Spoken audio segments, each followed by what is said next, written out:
In order to make some really excellent creative yoga sequences, it's important to know what a sequencing template entails.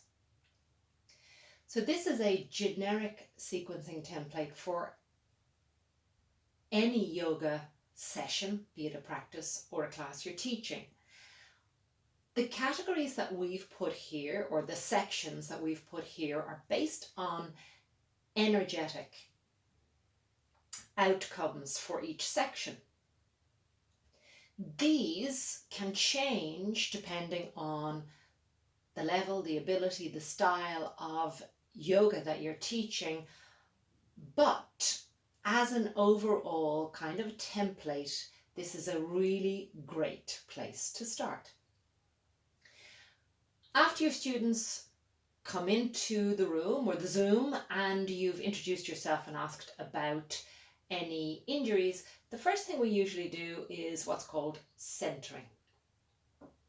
And centering is where we employ or teach some techniques in order to elicit a certain kind of energetic response from our students.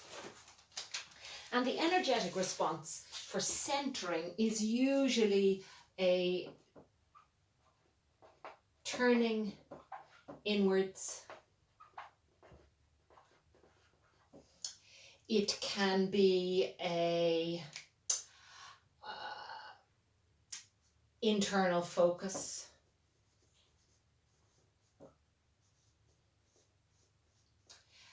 You are trying to get them to leave the world that they've left and come into the room. So we're asking people to be here now. Next, we have warming. And warming has a purpose, of course. We're going to call it warming, but really what we're doing is we are awakening the body. Oops.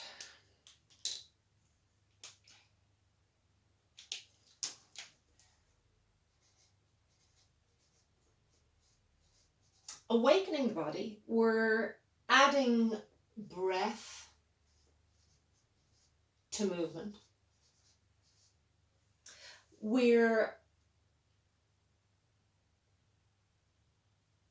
asking the students to come back into the room and back into their bodies, but to stay internal. So it's a kind of a low level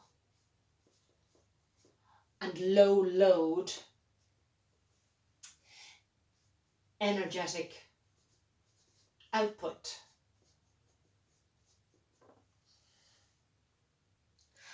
After that, we have the heating and the strengthening. So normally after warm-up, we're going to either get some sun salutations done, some vinyasa done, or move on to the standing poses. So energetically, it is doing exactly what it's saying. It's trying to heat and strengthen. We can build heat in two ways. So the first way we can build heat is with multi-plane, multiple movements, like vinyasa. But the second way we can build heat is with long hold, standing poses, because they ask the muscle to isometrically contract, which means that the muscle has to work very hard, and when a muscle works hard, it builds heat. So if you think about chair pose, for example, it is a classic heating pose. It's also a strengthening pose. After that, we have a debatable area. I call it core and or inversion. So core work, specific work for strengthening the center of the body, can actually go anywhere. It can go kinda all the way to there. Inversions are two styles. There is a low energetic output inversion like shoulder stand, or there is a high energetic output inversion like handstand or any of the arm balances. If you're going to do a high energetic, and we all feel energized after those high energy inversions, if you're going to do a high level one, you're probably better off doing it here, where the person still has some strength, where the person is warm enough, where the person is focused enough, but hasn't yet moved into a more downward energetic output section of the sequence. So these are energizing. So it's high energy. They're high focus. So they're going to need to still have focus. You don't want people too tired before they're doing these. So I like to put the high level inversions around here. After that, we have back bends, and back bends are really interesting in their energetic outcomes. They require a lot of energy, but they're almost like the switch turning, because the second you come out of a back bend, you feel a release. You feel that you can let go. So back bends, traditionally back bends are here because you're supposed to have your muscles and your tissue warm enough for a back bend, because we're not used to doing back bends as much in our everyday lives as we are used to doing forward folds or forward bends. Even if you think about sitting at a computer, you're kind of in a forward fold. So back bends are here, and energetically they are the switch from high to low. So they take quite a bit to get into, but when you leave them, you have that lovely release.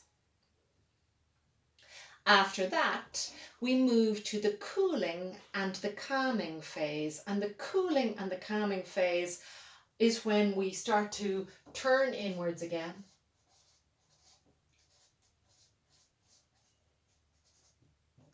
Where we decrease the energy out.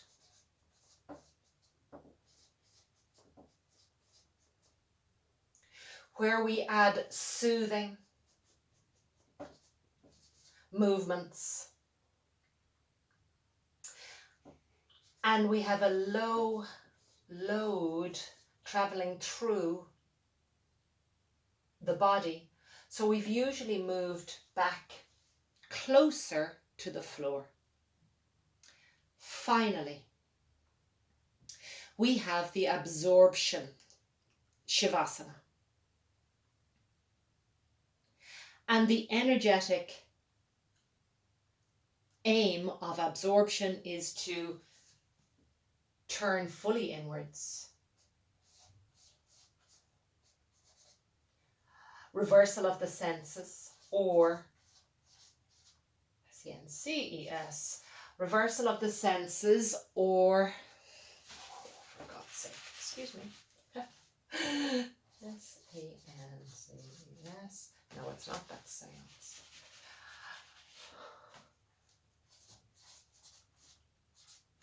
Reversal of the senses, I don't think that's spelled right, I'm dyslexic. Turning inwards and being interoceptive, which means taking time to watch the inward sensations in our body. Interoception.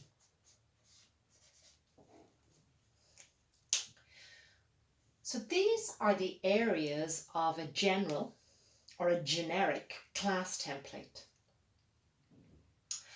We want to have some moment in each of these for a well-rounded yoga class. Of course, it might be a first thing in the morning class where you're not going to spend cooling and calming time. It might be that you want to have a specific goal. But without a specific goal, this is a good place to start. Next, we need to find out how much time we need to spend in each of these sections for an optimal outcome of yoga.